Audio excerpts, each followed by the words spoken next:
Você já sentiu que, embora esteja sozinho em um lugar, tem alguma coisa olhando para você ou tocando em você?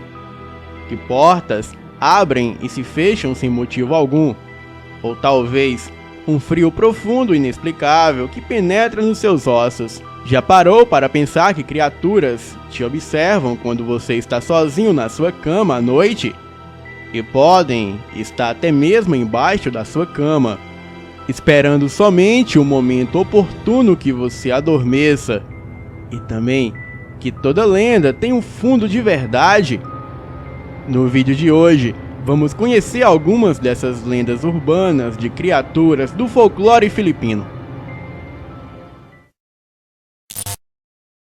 1. A Dama Branca.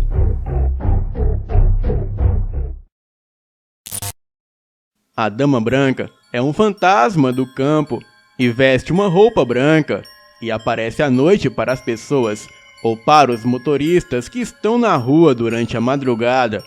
E então, ilude essas pessoas para que elas a levem para o lugar onde ela morreu, ou simplesmente para fazê-las se perderem.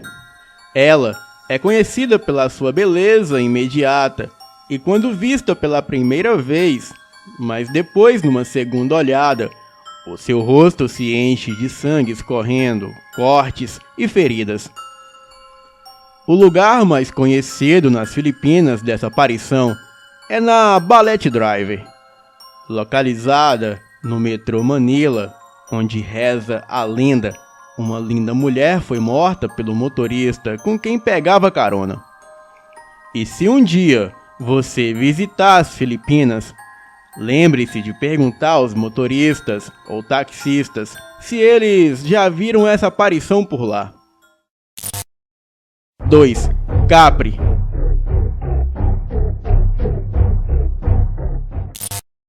O Capri, também conhecido como Águita, tem um significado histórico para o povo filipino, porque as pessoas acreditam que ele descende dos escravos africanos trazido pelos europeus durante a colonização, e com o tempo a lenda transformou o personagem em um gigante que mora em árvores da mata fechada e florestas do país.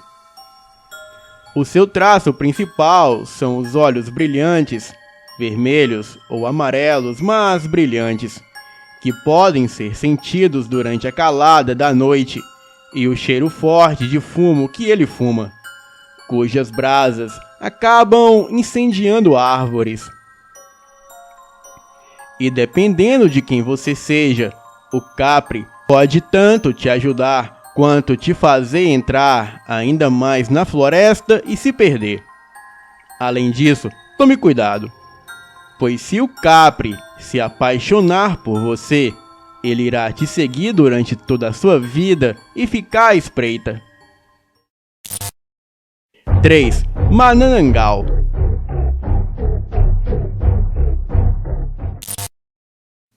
Às vezes chamada de Tique-Tique, Manananggal é uma das criaturas mais famosas das Filipinas, e a palavra Manananggal literalmente significa aquele que se desprende.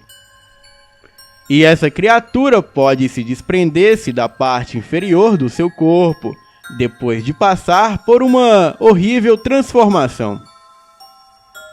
Durante o dia, ela toma a forma de uma linda mulher, o que é uma maneira excelente de espionar suas vítimas e trazê-las para o seu recanto para devorá-las. E quando a noite cai, ela se esconde em um local e começa o seu ritual de transformação, virando uma criatura horrível e vampiresca que se alimenta de humanos. Enquanto a parte inferior do seu corpo vaga pela escuridão da noite, a parte superior sobrevoa as cidades em busca de mulheres grávidas, para que a Manananggal devore o seu feto e o seu fígado, uma vez que são criaturas associadas a aborções. A única maneira de parar uma Manananggal é encontrar a parte superior do seu corpo e encharcá-la com água benta ou sal, uma vez que esses itens são mortais para essa criatura. 4. Tikabalang.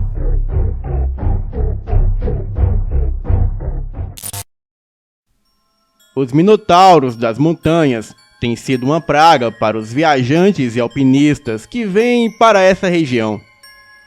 Essas criaturas são muito territoriais e muitas vezes fazem as pessoas se perderem nas montanhas e morrerem de fome e também de frio. Elas são mais violentas com os homens, enquanto que com as mulheres, os Tikabalang preferem estuprá-las e deixarem grávidas, injetando nelas a sua semente demoníaca para continuar o ciclo da maldição. E depois que a criança nasce, a mãe é morta. E quando um Tikabalang nasce, disse que o sinal é um céu limpo em conjunto com uma chuva muito forte. 5. Kumakatok.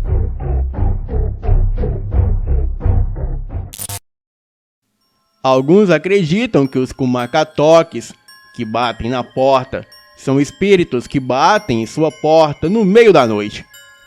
Acredita-se que sempre que isso acontece, alguém daquela casa morre no dia seguinte. Os Kumakatok são 3 espíritos que vagam pelas ruas para levarem consigo as almas de pessoas à beira da morte. E se você ouvir 3 batidas em sua porta, porque os Kumakatok vieram avisar sobre a morte iminente de alguém na sua família. Ninguém nunca abriu a porta ou teve evidência de que os Kumakatok sejam humanos ou espíritos. E depois de bater em sua porta, eles irão embora. Também não há como fugir desse fenômeno. 6. Tianak.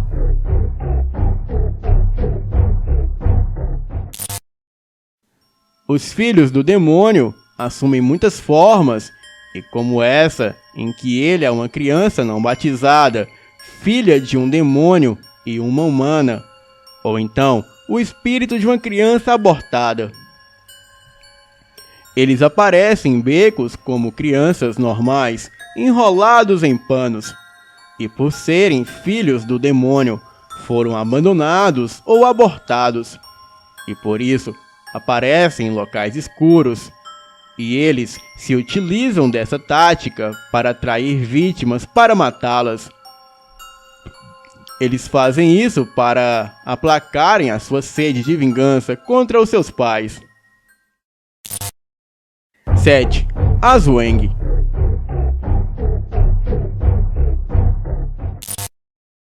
Os Azwangs são as criaturas mais horrendas e terríveis do folclore filipino.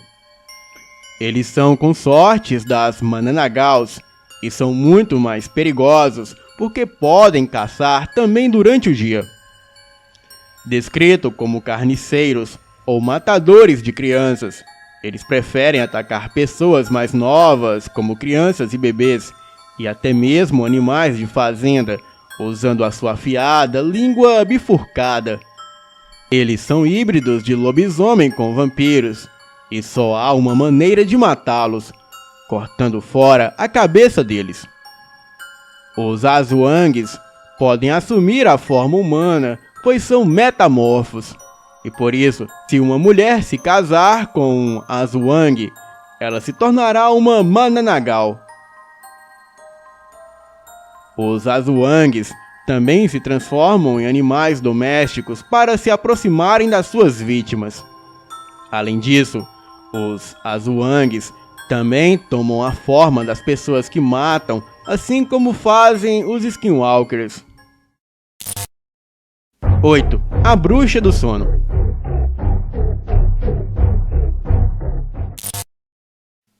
A noite chega, e depois de um dia cansativo, tudo o que você quer é deitar em sua cama e sonhar com coisas que te deixem relaxado e feliz.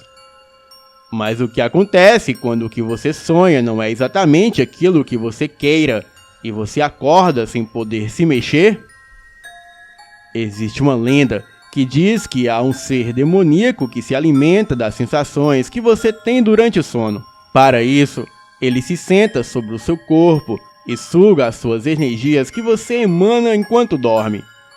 O problema é que algumas vezes você acorda antes que esse ser possa sair de cima de você.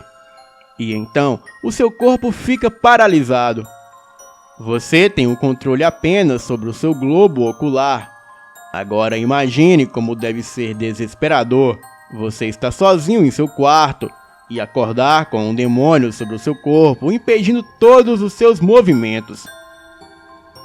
Alguns dizem que esse ser demoníaco é na verdade uma bruxa, que usava as energias do sono dos habitantes da cidade onde morava para poder permanecerem sempre jovens. E por isso, até hoje, ela vaga por aí, de casa em casa, atrás dessa preciosa energia. E você, como vai dormir hoje? Mineiro tem fama de ser supersticioso, cheio de histórias e crendices que atravessam as gerações. E as lendas que são bastante famosas e conhecidas pelos moradores de diferentes regiões do estado provocam curiosidades e fascínio, mas também receio em muita gente, principalmente na criançada. Confira como surgiram algumas dessas histórias intrigantes que fazem parte do folclore mineiro. 1. Caboclo d'Água.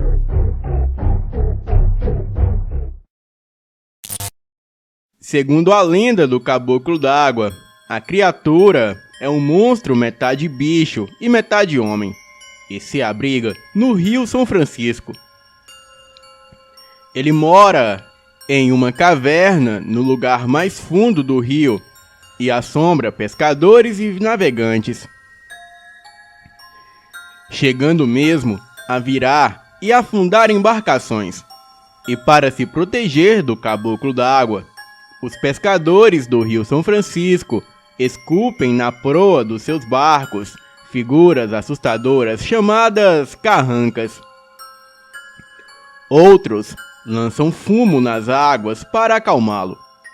Também são cravadas facas no fundo dos barcos, por haver a crença de que o aço afugenta manifestações destes seres sobrenaturais, e também são pintados pentagramas debaixo dos barcos para afugentá-lo. Os antigos o descrevem como sendo um ser troncudo e musculoso, de couro duro e cor de bronze, e um único grande olho na sua testa.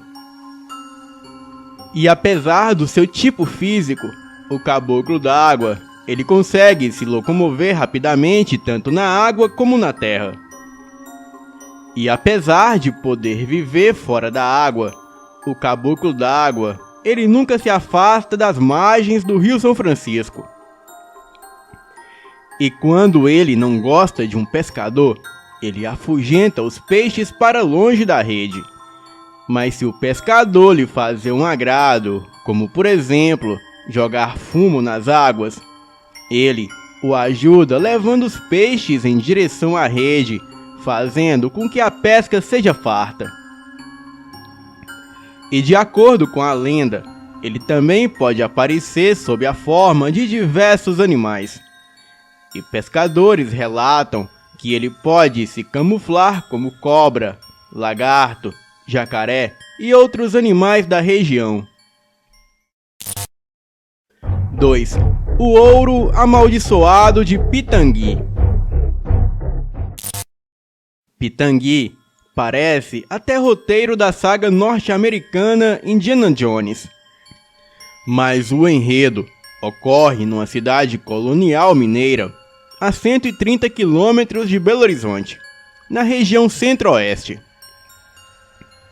Volta e meia, em Pitangui, desbravadores do século XXI se embrenham na mata da Serra da Cruz do Monte, a mais alta daquelas bandas, em busca de 10 arrobas de ouro, que teriam sido enterradas por um rico minerador português, em meados dos anos 1800. e cujo nome foi apagado pelo tempo. Os moradores mais antigos contam que a fortuna estaria escondida numa mina chamada de Olho do Sol. E o desafio dos caçadores de tesouro é descobrir a localização dela. Moradores dizem que o português viveu muitos anos em Pitangui, fundada por bandeirantes no fim da década de 1690 e 1715, e elevada à categoria de vila. Na época, pepitas de ouro eram retiradas do solo como se fossem batatas, o que despertou a cobiça de aventureiros e da coroa. O europeu juntou boa fortuna, mas refém de uma doença que ninguém sabe dizer qual foi, ele decidiu enterrar o tesouro e se tratar do outro lado do Atlântico, em solo lusitano. Porém, ele percebeu que tinha poucos dias de vida. Decidiu então escrever uma carta ao filho, que permanecera na cidade histórica das Gerais. O português redigiu a carta e, como as correspondências daquele tempo duravam semanas para chegar ao destinatário e havia um grande risco de serem violadas, o minerador recorreu a códigos para revelar ao filho a localização da mina. O pesquisador Vandeir Santos, que estuda história e lendas da região, ele conclui que Olho do Sol é um código e acrescenta que a correspondência jamais chegou às mãos do filho do europeu, pois o destinatário não teria sido encontrado pelo mensageiro e ninguém sabe quem ficou de posse da carta. Agora vamos para a parte sobrenatural. Em Pitangui e região, ainda hoje, há aventureiros que procuram o metal precioso nas antigas serras cobertas pelo cerrado. E muitos aproveitam o dia posterior às chuvas fortes para se embrenhar no mato. Isso porque, dependendo do terreno, a força da água extrai do solo partículas amareladas. Porém, atividades sobrenaturais ocorrem nas antigas serras, como a aparição de vultos, livosias e até fantasmas. Um delegado que esteve recentemente no local em busca do tesouro, ele relata que fez 3 filmagens da sua busca pelo ouro nas antigas serras. Porém, 2 filmagens desapareceram misteriosamente de sua câmera. Então, ele, não satisfeito, fez uma 3ª filmagem, registrando todo o local e a sua história. Mas ele conta que 2 homens de preto apareceram na pousada onde ele estava hospedado e o obrigou a apagar todos os registros e, inclusive, quebraram a sua câmera e o ameaçou de morte. O ouro escondido em Pitangui, Minas Gerais, jamais foi encontrado e permanece um mistério até os dias de hoje. 3. Procissão das Almas.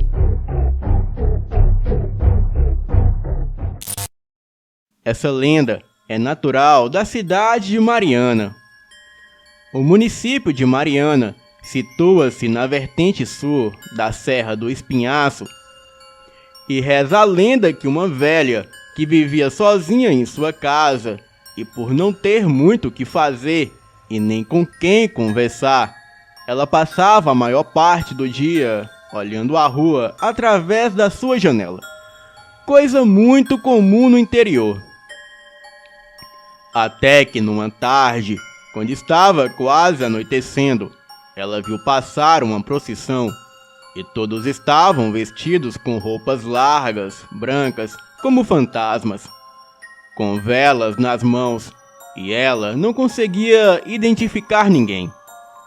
Logo estranhou, pois sabia que não haveria procissão naquele dia, pois ela sempre ia à igreja. E mesmo assim, quando havia alguma procissão, Era comum a igreja tocar os sinos no início, mas nada disso foi feito. E a procissão foi passando, até que uma das pessoas que estava participando parou na janela da velha e lhe entregou uma vela. Aquela pessoa disse à velha que guardasse aquela vela e que no outro dia ela voltaria para pegá-la. E com a procissão chegando ao fim, a velha resolveu dormir, apagou a vela e aguardou.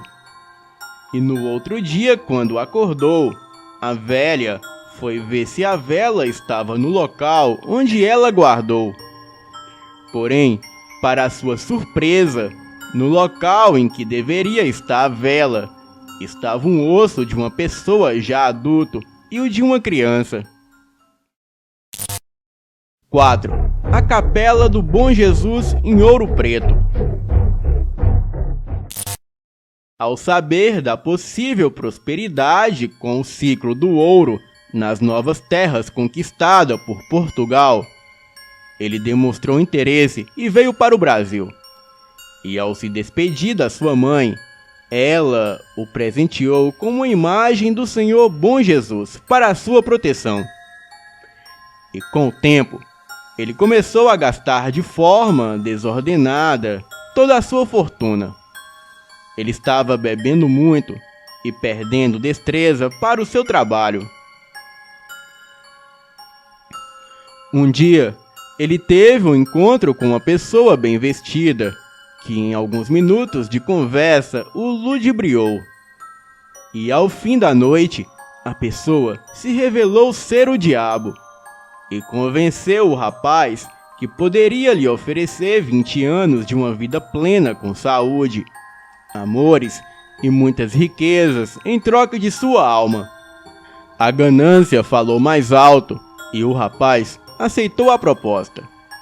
E por mais de 20 anos, ele viveu de forma desregrada, até se esquecer do tal pacto. E na véspera que a proposta deveria se cumprir, o rapaz foi surpreendido para pagar a promessa. Mas se lembrou da promessa que tinha feito à mãe sobre a construção da capela. O diabo construiu uma capela em um pequeno terreno, e quando o templo ficou pronto, o português apareceu com a imagem e a depositou no altar, dando a posse ao santo. E diz a lenda que após esse fato, o homem se arrependeu da vida que levou até ali e entrou na vida da penitência, passando as suas noites dormindo na pedra fria do chão da capela e tornando-se o zelador da capelinha. 5. A noiva fantasma de Congonhas, Minas Gerais. Diz a lenda que uma moça era muito apaixonada pelo seu noivo de Congonhas. E no dia do seu casamento, estando tudo preparado, o noivo aguardava a noiva no altar da igreja de Bom Jesus de Matozinhos. E então foram vítimas de uma tragédia. O carro que transportava a noiva capotou e matou todos os ocupantes. E sem saber o que fazer, o noivo, muito abalado, ele abandonou tudo e foi viver no seminário. E dizem que a noiva não se conformou e perambula durante as noites de branco, procurando seu amado pelas ruas. Porém, ela também o procura no seminário, pelas salas, pátios e banheiros da fundação, que é o prédio do antigo seminário.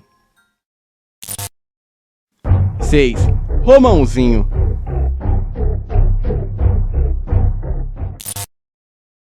Romãozinho é uma criatura do folclore brasileiro, uma lenda mineira da cidade de São Francisco, norte de Minas.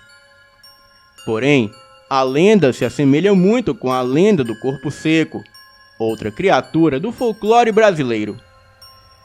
Romãozinho é um menino filho de um agricultor e já nasceu mau e pérfido. Ele sempre gostou de maltratar os animais e destruir as plantas. Uma vez, a sua mãe o mandou levar o almoço ao pai, que trabalhava na roça. E ele foi de má vontade. E no meio do caminho, ele comeu a galinha, colocou seus ossos na marmita e levou para o pai. E quando o pai viu os ossos em vez da comida, ele perguntou o que aquilo significava. E Romãozinho perfidamente disse: "Ah, deram isso a mim. Eu penso que a minha mãe comeu a galinha com um homem que vai na nossa casa quando você não está lá. E então ela lhe enviou somente os ossos." Enlouquecido de raiva, o pai voltou logo para casa, puxou um punhal e matou a esposa. E antes de morrer, a mãe amaldiçoou o filho que ria. E ela disse: "Você não morrerá nunca. Você não conhecerá o céu ou o inferno, e nem repousará enquanto existir uma vivente alma sobre a terra." Romãozinho riu ante a maldição e foi embora. E desde então, o menino nunca cresceu. Ele anda pelas estradas e faz travessuras. Quebra as telhas dos telhados a pedradas, assusta os homens e tortura as galinhas. Esse mito é algo semelhante ao do judeu errante, que também nunca morreu por causa de uma maldição. 7. Maria Sabão.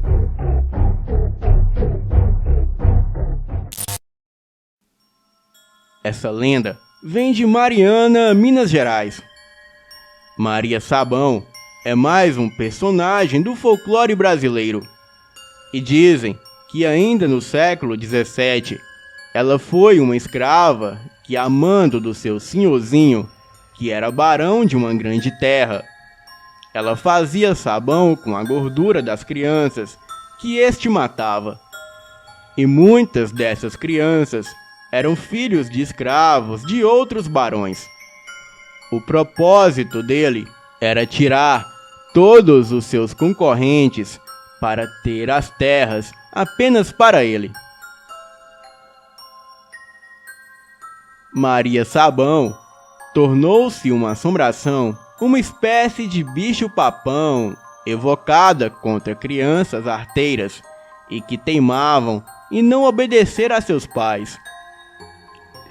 Há muitos anos atrás, consta que na comunidade de Passagem de Mariana existia uma escrava que lavava roupa para os patrões na Casa Grande, de nome Maria Sabão, e que morava em um buraco no morro. E segundo a lenda, Maria Sabão fazia sabão com os cachorros que encontrava perambulando pelas ruas do lugarejo. E diz a lenda que cada criança que desobedecia aos seus pais eram entregues a Maria Sabão para virarem sabão. Esta lenda é até hoje comentada pelos moradores de Passagem em Mariana.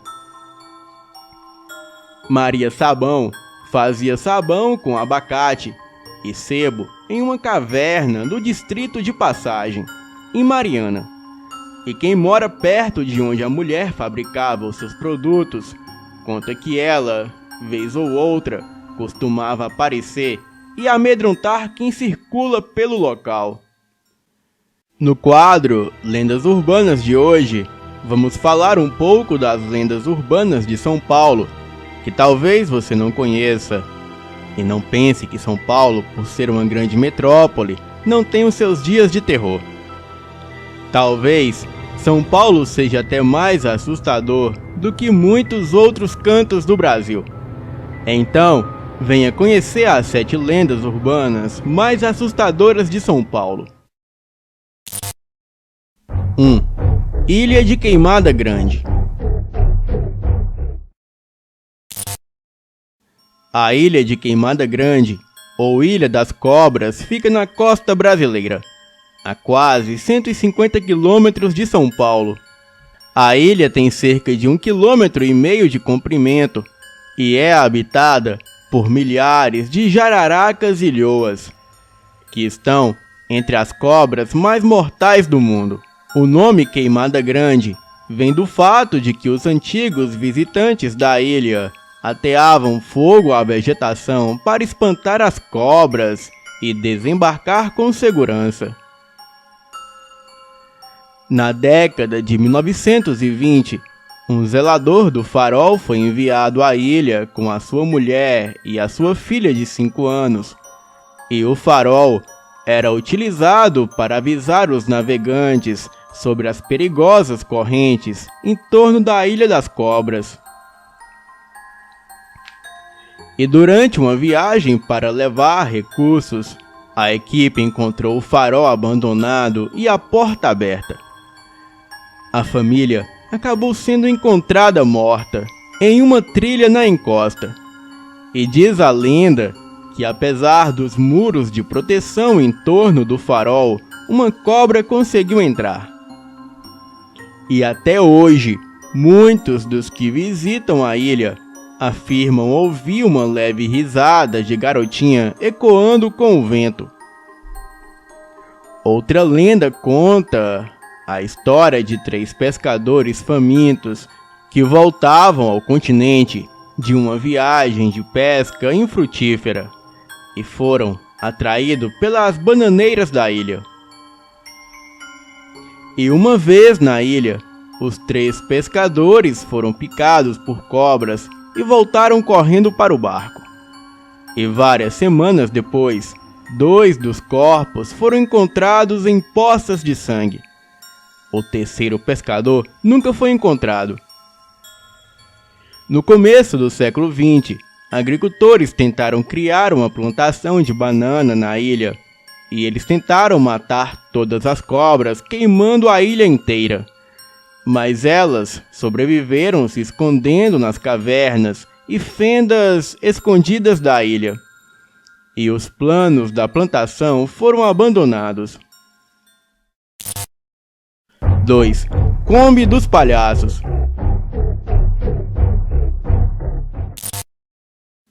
A lenda da Kombi dos Palhaços aconteceu na cidade de Osasco na década de 80 e 90. A lenda conta que uma Kombi que geralmente parava em locais onde houvesse grande trânsito de crianças, parava para distribuir doces, salgadinhos e fazer brincadeiras. Porém, o objetivo dos palhaços era atrair essas crianças e sequestrá-las para pedir resgate, roubar órgãos para o mercado negro e dar as crianças para adoção estrangeira ou injetar drogas ilícitas que viciassem os jovens. Alguns diziam que os palhaços eram às vezes acompanhados por uma bailarina que atraía as meninas, e que também seriam vítimas de abusos sexuais. Também se escutava que os palhaços ou a bailarina usavam um filhote de cachorro para ter a atenção de crianças que não eram muito chegadas em doces. Uma outra lenda parecida e geralmente contada junto à dos palhaços da Kombi eram de palhaços que vendiam chicletes que vinham com uma tatuagem falsa para as crianças brincarem. A tatuagem, porém, continha uma substância que penetrava a pele das crianças, tornando-as viciadas em drogas. E essas lendas circulavam muito durante a década de 80 e 90. 3. O Corpo Seco.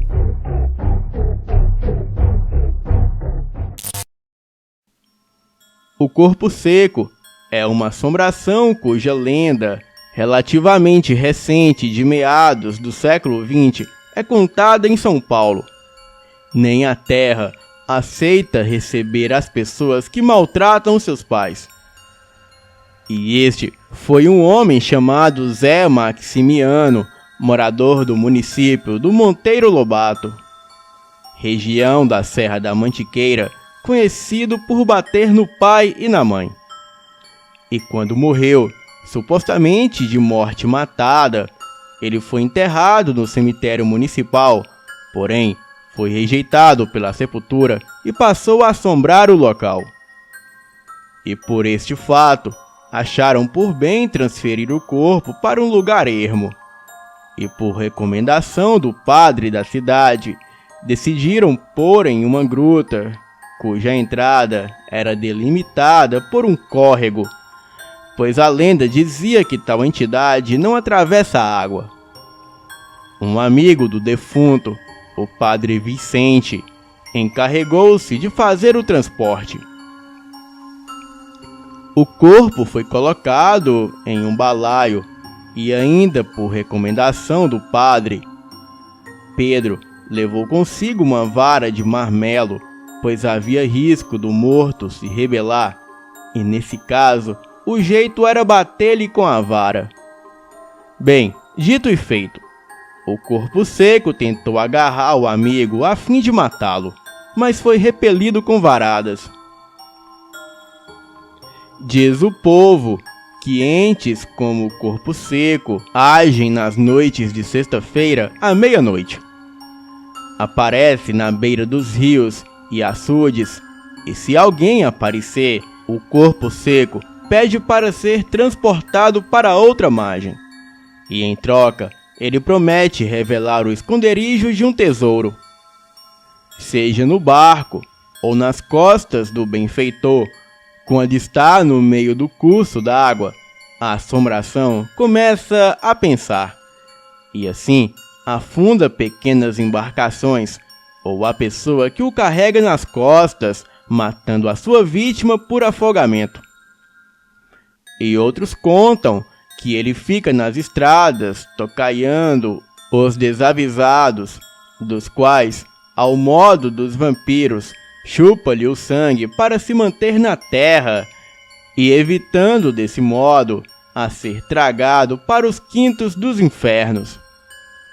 Ainda há relatos do corpo seco nos estados do Paraná, Amazonas, Minas Gerais e em alguns países africanos de língua portuguesa. Relatados por soldados brasileiros veteranos da missão UNAV em Terceira, e na região centro-oeste do Brasil principalmente. Em Utuiutaba, Minas Gerais, há uma variação dessa lenda, onde conta-se que o corpo seco, depois de ser repelido pela terra várias vezes, é levado por bombeiros a uma aparente caverna em uma serra que fica ao sul do município. E dizem que quem passa a noite pela estrada de terra que margeia a Serra do Corpo Seco consegue ouvir os gritos do corpo seco ecoando de dentro da caverna, e nessa versão a mãe o amaldiçoa antes de morrer, por ter sido usada como cavalo pelo filho. 4. A pisadeira.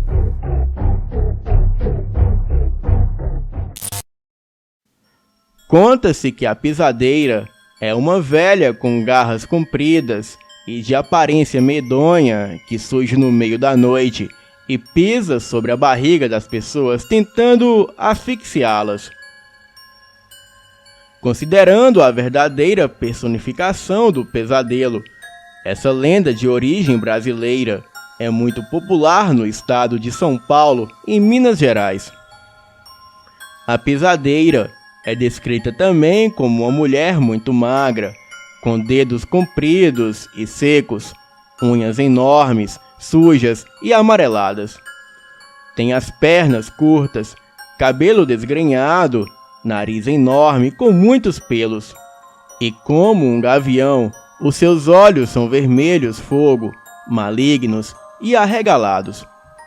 O queixo é revirado para cima e a boca sempre escancarada, com dentes esverdeados e à mostra. Costuma sempre gargalhar, com uma gargalhada estridente e horripilante. E conta a lenda que a pisadeira fica rondando em cima dos telhados das casas à noite, observando os movimentos dentro das residências, e ataca sempre que vê a oportunidade.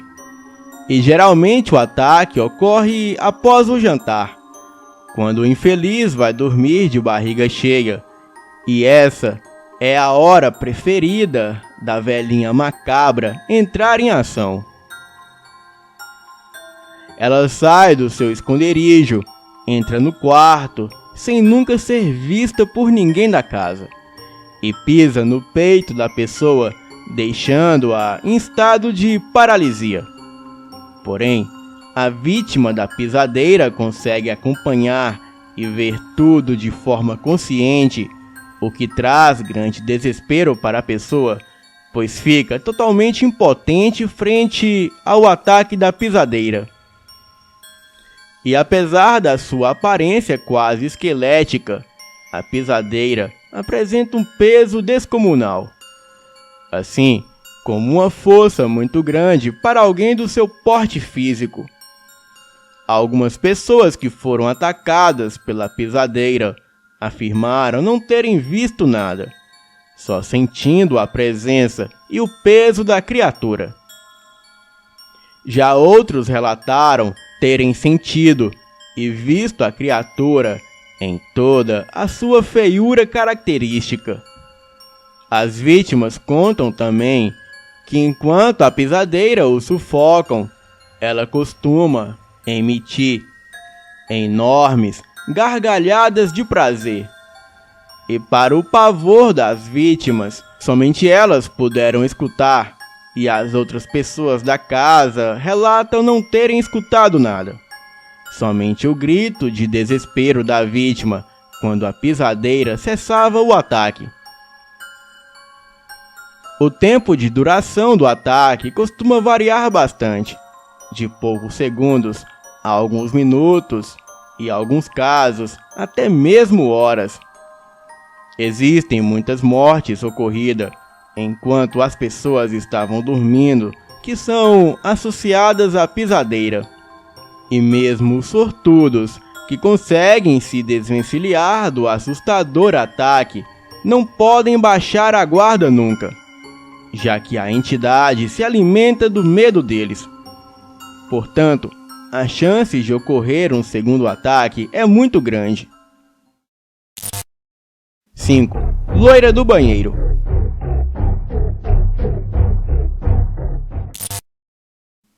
A loira do banheiro é uma daquelas lendas urbanas que já assustou muita criança no banheiro da escola. Bem, ela funciona assim. Após falar loira do banheiro 3 vezes em frente ao espelho, é preciso bater 3 vezes a porta e puxar 3 vezes a descarga e falar palavrões.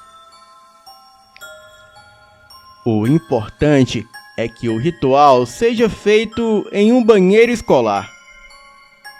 A loira do banheiro é associada à imagem de uma jovem vestida de branco, com algodões no nariz. Mas o que muitos não sabem é que essa lenda assustadora surgiu de uma história real sobre uma garota chamada Maria Augusta de Oliveira Borges, nascida no fim do século XIX, em Guaratinguetá, São Paulo. A jovem foi obrigada pelo pai a casar-se aos 14 anos com um homem muito mais velho. E infeliz com o casamento, a garota vende as suas joias e foge para Paris com 18 anos.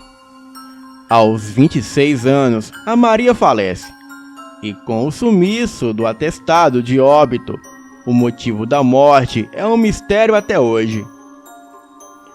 O terror continua quando a mãe da jovem decide trazer o corpo de volta para o Brasil, e até que o túmulo fosse construído, o cadáver foi mantido em uma urna de vidro no casarão da família para visitação pública. E após um tempo, a mãe de Maria decide não enterrar a filha. Porém, após várias visões da garota pedindo para que fosse enterrada, a mãe finalmente decide pelo seu sepultamento. E cerca de uma década depois, em 1902, a casa dá lugar à escola estadual Conselheiro Rodrigues Alves. E os boatos de que o espírito vagava pela escola já existiam. Mas a história da loira do banheiro ganhou forças quando um incêndio misterioso comprometeu parte do prédio em 1916. E de acordo com a lenda, o espírito anda pelos banheiros da escola, abrindo torneiras para saciar a sua sede e pedindo que seja enterrada. 6. Casa da Dona Yaya. Conta a lenda que Sebastiana de Melo Freire, mais conhecida como Yaya, foi diagnosticada com distúrbios mentais após a morte dos seus pais e o suicídio do seu irmão mais velho. E por isso, foi trancada em uma chácara pela família por mais de 40 anos. Yaya só podia ocupar 2 cômodos do local até a sua morte em 1961. E dizem que o seu aspecto era parecido com o de um zumbi, devido aos maus tratos. E depois do seu falecimento, todos os parentes que a maltrataram acabaram morrendo de formas violentas e trágicas. E até hoje, os vizinhos dizem ouvir os gritos de socorro da Dona Yaya. 7. Estrada Velha de Bragança. Conta a lenda que na Estrada Velha de Bragança, em Atibaia, São Paulo, no trecho da Terra Preta, ocorre um fenômeno denominado tapa na água. É um ruído que se ouve em algumas oportunidades semelhante ao provocado por um tapa de mão aberta em superfície de água. Bem, são sempre 2 tapas seguidos, e o curioso é que não há naquele local água alguma. E esse fato é mais conhecido pelas pessoas que residem nas imediações da Estrada Velha de Bragança. O que é Halloween perto das lendas amazônicas que tiram o sono de muitas pessoas da região: Curupira, Matinta Pereira, Boitatá, Mapinguari. Alguma dessas você já deve ter ouvido falar e ficado com medo. E como a maioria pediu, hoje o Elite Oculta traz as lendas urbanas mais macabras que vai te tirar o sono essa noite.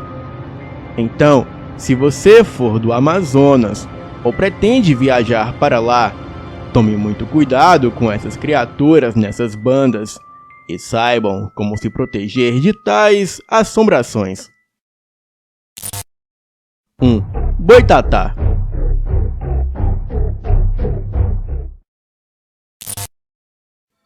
Também conhecido como fogo que corre, o boitatá, no folclore brasileiro, é uma grande cobra de fogo. E esse bicho imaginário foi citado pela primeira vez em 1560, num texto do padre jesuíta José de Anchieta. De acordo com a lenda, o boitatá protege as matas e florestas das pessoas que provocam queimadas. O boitatá, ele vive dentro dos rios e lagos e sai do seu habitat para assombrar e queimar as pessoas que praticam incêndios nas matas.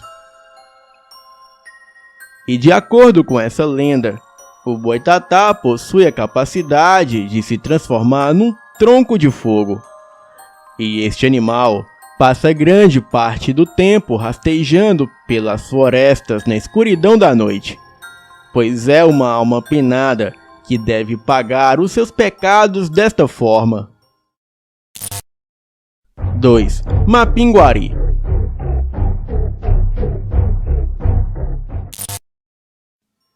Também conhecido como Jurupari e Pé de Garrafa, diz a lenda que no interior da floresta amazônica vive um monstro terrível, um gigante faminto coberto de pelos, com um olho só e uma boca imensa no lugar do umbigo.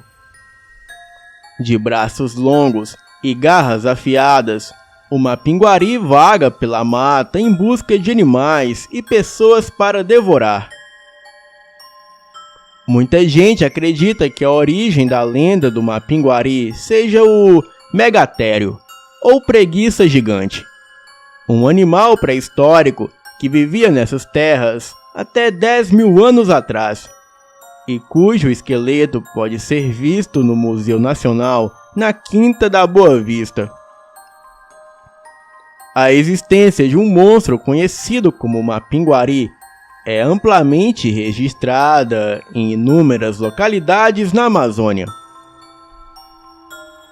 Os Caritiana, o povo de língua tupi que habita o estado de Rondônia, também relatam sobre o Mapinguari, termo como o qual eles nomeiam em português um monstro que na sua língua chama-se Ouojo ou Kida-Harara, relatando terríveis encontros com a criatura nas matas regionais. Se o Mapinguari vem sendo tratado como folclore, para os Caritiana não parece haver dúvidas sobre a sua existência. Ou seja, não parece se tratar de uma crença, mas de uma realidade desse mundo indígena. O Mapinguari pode ser o que restou das preguiças gigantes, animais considerados extintos, mas que alguns julgam ainda habitar certos lugares da Amazônia. 3. Matinta Pereira.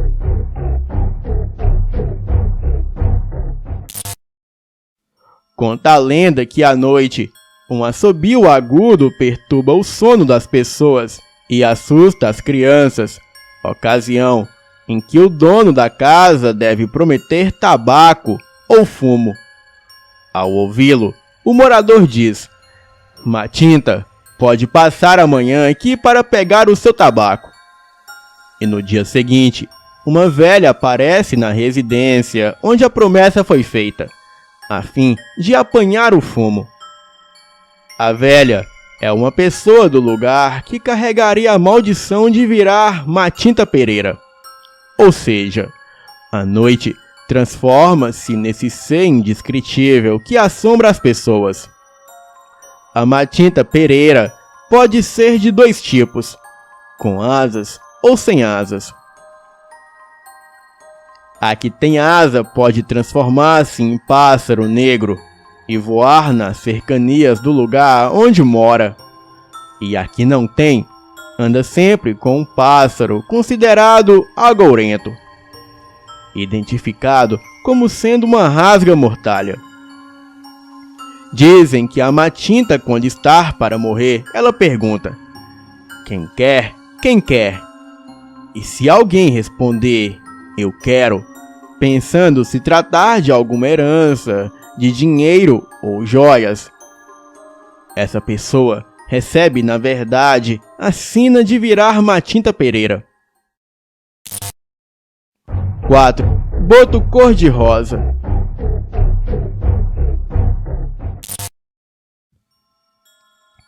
O boto cor-de-rosa é uma lenda do folclore brasileiro, sendo muito influente na região norte do país. Fala de um boto que se transforma em um homem belo e muito sedutor. E na forma humana, o boto seduz mulheres para engravidá-las. E essas mulheres são abandonadas pelo ser que retorna para o rio em sua forma animal. O boto cor-de-rosa se transforma em um homem muito bonito e conquistador que parte à procura de mulheres para seduzi-las. Alguns falam que ele se transforma durante a lua cheia do mês de junho, nas festividades de Santo Antônio, São João e São Pedro. O boto transforma-se em um homem muito bonito, com boa conversa e galanteador. E durante a transformação, ele passa a usar roupas e sapatos brancos, além de um chapéu que tampa o topo da sua cabeça. Esse chapéu seria um disfarce, pois a transformação não é completa. E no topo da cabeça estariam as narinas do boto. Sendo assim, o chapéu esconde a grande evidência de que aquele homem é na verdade o boto. O boto, ele procura a mulher mais bonita da festa para seduzi-la e também que ela seja virgem. E depois de seduzir a mulher, o boto deita-se com ela e antes do fim da noite, ele a abandona. Essa mulher engravida e o seu filho cresce sem pai, uma vez que o boto voltou para suas águas. E assim, todo filho que cresce sem saber quem é o pai, fica conhecido como filho do boto. 5. As Amazonas.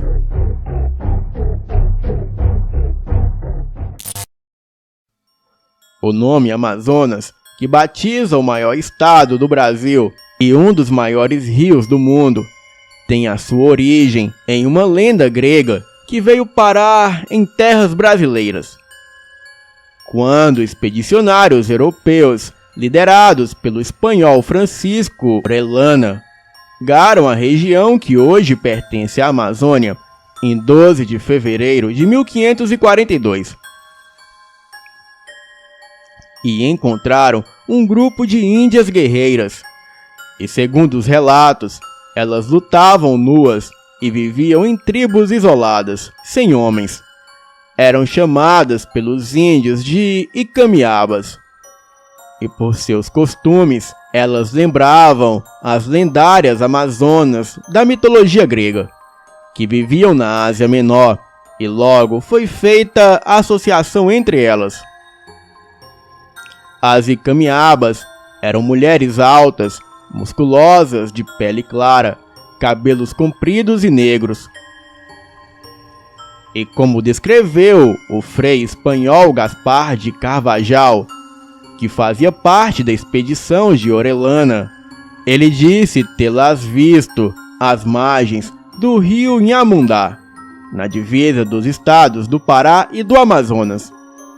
As índias não permitiam a presença de homens na tribo e, para afastá-los, lutavam com arcos e flechas. E diz a lenda que, para se tornarem exímias arqueiras, elas arrancavam o seio direito. E a versão mais aceita era que elas atavam o seio direito com uma faixa, parecendo assim que não tinha um dos seios. 6. Curupira.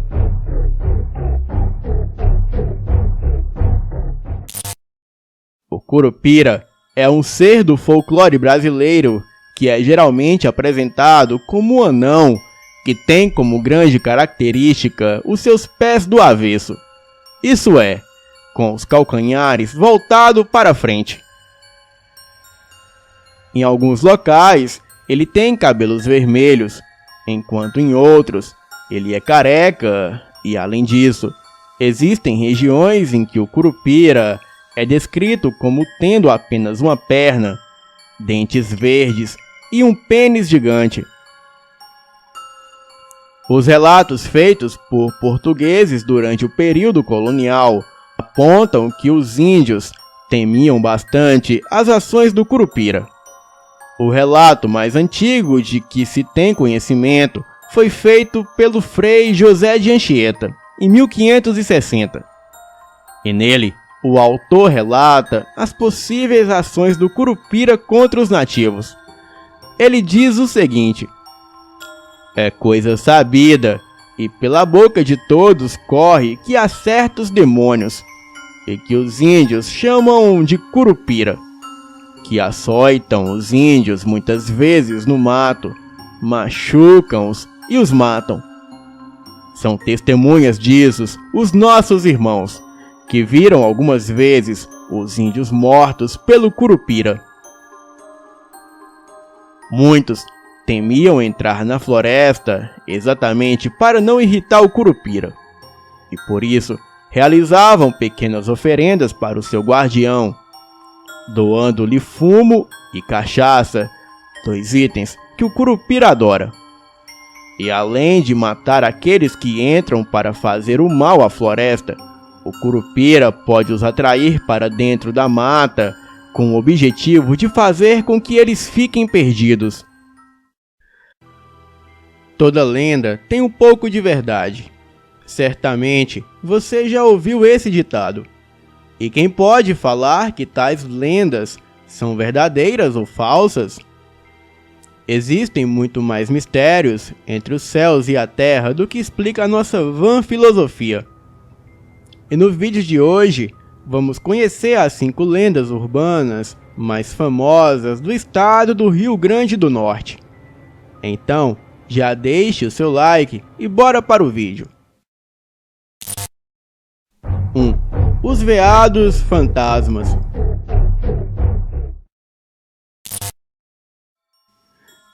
Era no tempo da dominação holandesa.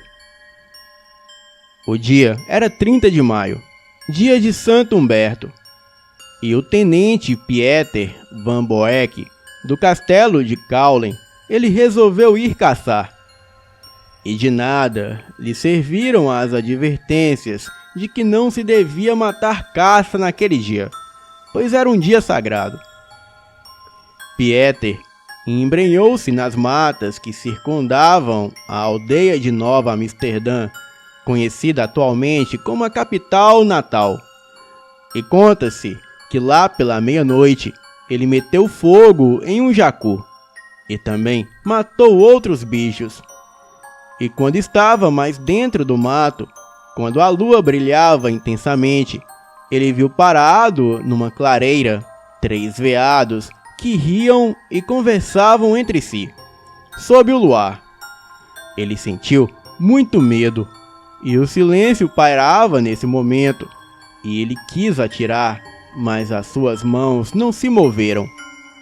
Ele se aproximou com um rosário, mas logo viu que nada podia fazer contra os animais, que eram como que feitos de luz. Pieter então fugiu na carreira para fora da mata. E ele foi para bem longe dali, mas a visão continuava o perseguindo. E lá estavam de novo em sua frente, imóveis, os 3 veados de luz. Ele correu novamente pelos matos fechados. Pieter já delirava de medo debaixo de um juazeiro, rodeado por todos os animais da mata que o fitavam. Dias depois, o seu corpo foi achado ao pé de um comoro coberto de areia e enlaçado de ervas rastejantes, com a face toda deformada, os olhos parados e a boca entreaberta. E ainda hoje, quem passa a meia-noite pelo local no Morro Branco, lado oeste, sendo um mau homem e mau cristão, ele verá em noite de luar os 3 veados fantasmas. 2. A Santa Cruz do Inharé.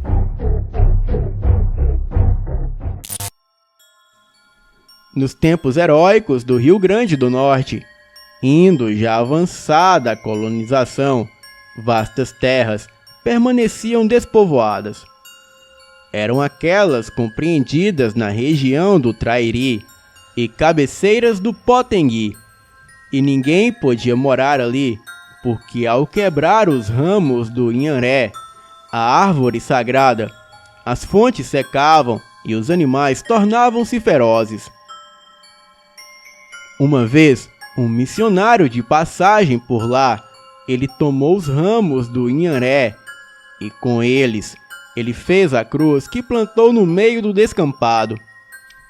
E desde então, as fontes e os pássaros não deixaram de cantar na terra de Santa Cruz do Inharé, assim batizada. Tem essa lenda o sentido da vitória do cristianismo, simbolizado pela cruz e pelo missionário, sobre o fetichismo indígena que se revela no Inharé, a árvore sagrada. 3. A anta esfolada.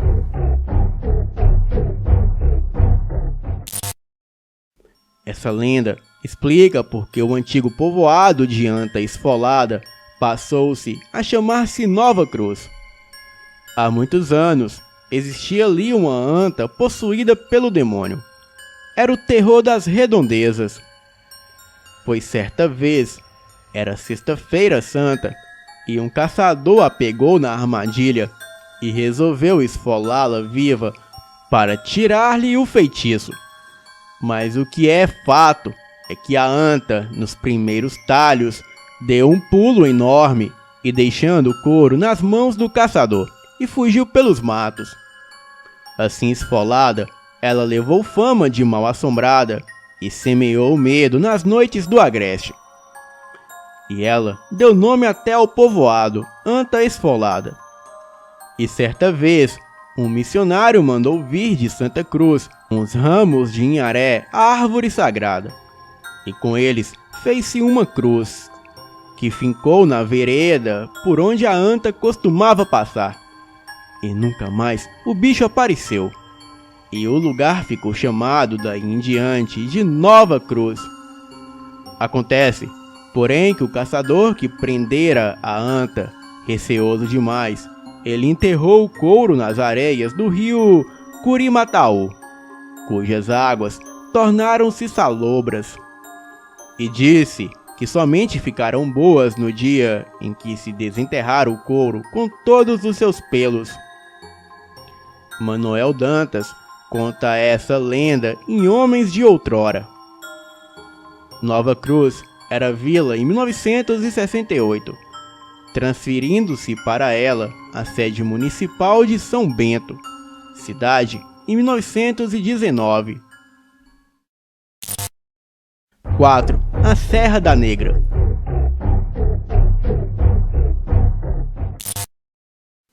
Nas fazendas de gado do limite sudoeste do Serridó, no século XVIII, o braço escravo era empregado nos diversos trabalhos do campo. E num desses lugares havia uma mucama que se apaixonou pelo filho do seu senhor, prendendo-se em um amor impossível. E para fugir àquela sina, a negra enforcou-se num galho de árvore, no pé da serra, bem ali, perto da fazenda. Pois, desde então, o lugar foi mal assombrado. E caminhantes cortavam caminho por longe para não ouvir os gritos terríveis que enchiam as noites de pavor. E alguns indivíduos curiosos que ousaram aproximar-se da árvore do suicídio afirmaram haver visto pousado ali um grande pássaro de asas brancas e cabeça humana brilhando com um brilho esquisito, de arrepiar. A assombração era motivo de conversas num raio de muitas léguas, e nas feiras da redondeza só se falavam na Serra da Negra. E perto da serra, assim batizada, brotou a povoação, hoje cidade da Serra Negra do Norte. 5. Cantofa e Jandi. Em 1825, os índios de Porto Alegre revoltaram-se contra os moradores brancos da vila e muito sangue correu. Alguns índios foram presos e outros fugiram para lugares distantes e só ficaram em Porto Alegre, escondidas nos sítios da serra, a índia Velha Cantofa, cabeça do Monte, e sua neta, a menina Jandi. E certa vez, um morador descobriu-lhes o esconderijo e, seguindo ocultamente Jandi, quando esta apanhava cajus no mato, então ele espalhou a notícia e o povo partiu à procura das duas índias. E elas foram encontradas debaixo de um grande cajueiro. Cantofa, logo que avistou os seus perseguidores, ajoelhou-se diante de um pequeno oratório e começou a rezar o ofício de Nossa Senhora. Jandi implorava perdão para sua avó, e nisso, um dos mais exaltados do grupo avançou sobre a velha no momento em que esta rezava o seguinte: Deus vos salve, relógio, que andando atrasado serviu de sinal. Cravou-lhe um punhal mortalmente no peito, e no outro dia o corpo de Cantofa foi enterrado ali mesmo. E quanto a Jandi, que ficou desmaiada na cena anterior, nunca mais se teve notícias. E dizem que durante muitos anos o lugar foi mal assombrado, e quem passasse por ali ouvia essa estranha voz a rezar o ofício de Nossa Senhora.